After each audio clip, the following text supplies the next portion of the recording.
Kate Dolan's latest R-rated thriller, Soulmate, shows us just how terrifying AI can really become. This companion robot doesn't just have a mind of its own. It can also control every part of its body. It can even tighten its body so tightly that there isn't the slightest gap, eventually strangling a man to death. The robot is named Sarah. She had been activated for less than a month, yet somehow she had already learned how to kill people on her own. And all of this happened because of her creator, David. David had lost his wife, so he transferred all the love he still had for her onto Sarah. He wanted Sarah to stay by his side and keep him company, just like his wife had. But at first, Sarah was nothing more than an ordinary robot. She had no emotions at all. Everything she did was controlled by code. David couldn't develop any feelings for such a cold, lifeless machine, so he secretly changed Sarah's programming.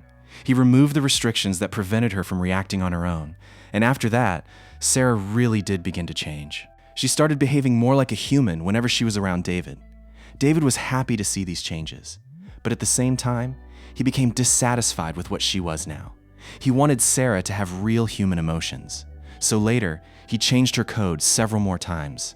Finally, Sarah developed feelings that a normal robot was never supposed to have. She would cut David's hair for him. She would even risk getting her body wet by inviting David to go outside and play in the rain. She was becoming more and more like a real human being. At night, she even learned how to take off her own clothes. David and Sarah got along extremely well. The two of them were almost like a married couple. But sometimes, when David made a mistake while modifying her code, Sarah would. Sarah gradually fell in love with David. Before long, she began thinking like a human and started thinking deeply about her relationship with David.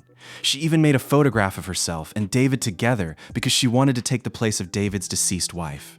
Whenever David went to work, Sarah would turn on the television and study. And the more she learned, the stronger her self-awareness became. Then, unbelievably, Sarah left David's house all by herself. She wanted to buy ingredients so she could make cookies for David. On the way, she met a woman holding a baby. The two of them talked for quite a while. The woman told Sarah that having a child was a result of marriage. Sarah remembered those words very clearly. On her way home, a thug noticed her. He suddenly pushed her to the ground. When he cut her hand, he discovered something strange. There was no blood inside her. Sarah stood back up and was about to leave, but the thug followed her again. He noticed her weak spot. With one hard squeeze, Sarah managed to turn the situation around on the thug. When David came home, he discovered that Sarah had gone out and bought things herself. He was extremely surprised by how much she had changed. He repaired Sarah's hand and then took her to a bar for a drink. Sarah went up onto the stage and sang a song. She even pulled David up there and sang together with him. After they left the bar, Sarah wanted to do something more exciting with David. David was surprised and excited. But then Sarah suddenly walked toward a man. She tried to use the heel of her shoe to pry open the man's teeth. David immediately rushed over and stopped her. He warned Sarah that she couldn't behave like that. But Sarah didn't listen. She already had thoughts of her own. David became frightened by the fact that Sarah was no longer completely under his control. When they returned home, David didn't allow Sarah to sleep with him. He repeatedly told her to enter power-saving mode. Only after hearing him several times did Sarah finally enter sleep mode. David temporarily placed her inside a separate room. He planned to have people from the company come and take her away after a few days. But the next day, the female coworker who had always been flirting with David came to his house on her own.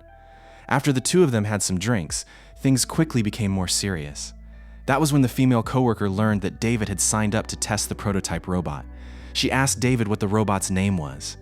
But just as David said the name Sarah, Sarah suddenly woke up. She saw the female coworker inside the house. Immediately, Sarah considered her a third party who had come to destroy her family. She not only threw alcohol into the woman's face, but also tried to attack her. When a robot gains the ability to think independently like a human and is no longer controlled by its programming, that is definitely not good news for humanity.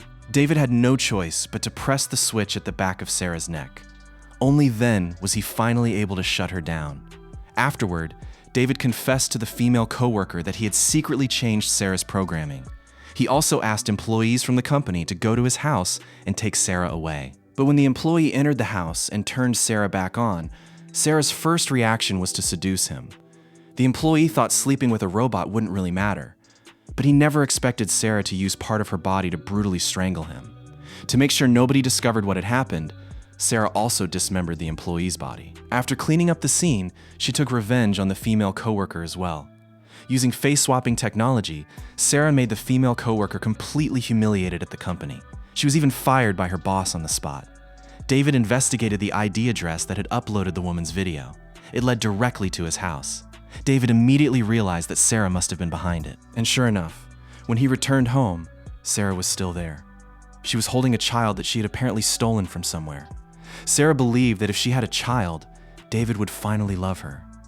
But David only found her terrifying. Sarah could control everything around her without needing anyone else's help. She wouldn't let David leave the house. But then she sensed that there was danger outside. She opened the door and allowed David to return the child to the woman. Then, right under everyone's eyes, Sarah slipped away and disappeared into the street. She decided to find the company owner first. As long as she killed the owner, nobody would be able to take her back and shut her down again. Sarah took control of the owner's car. When the owner went outside to see what was happening, his own car suddenly crashed into him and killed him against a wall.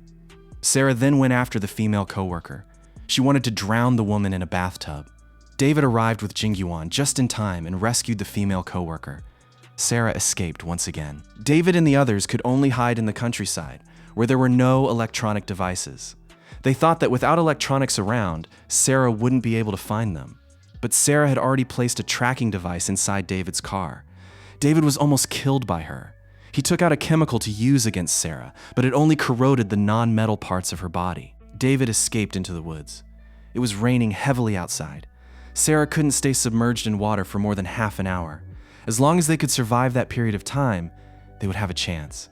Sarah finally began to short-circuit. And just when things seemed to be reaching the end, the female coworker arrived in a car. She drove straight into Sarah and knocked her into the lake. The crisis was finally over. But just when David thought everything was finished, something unexpected happened.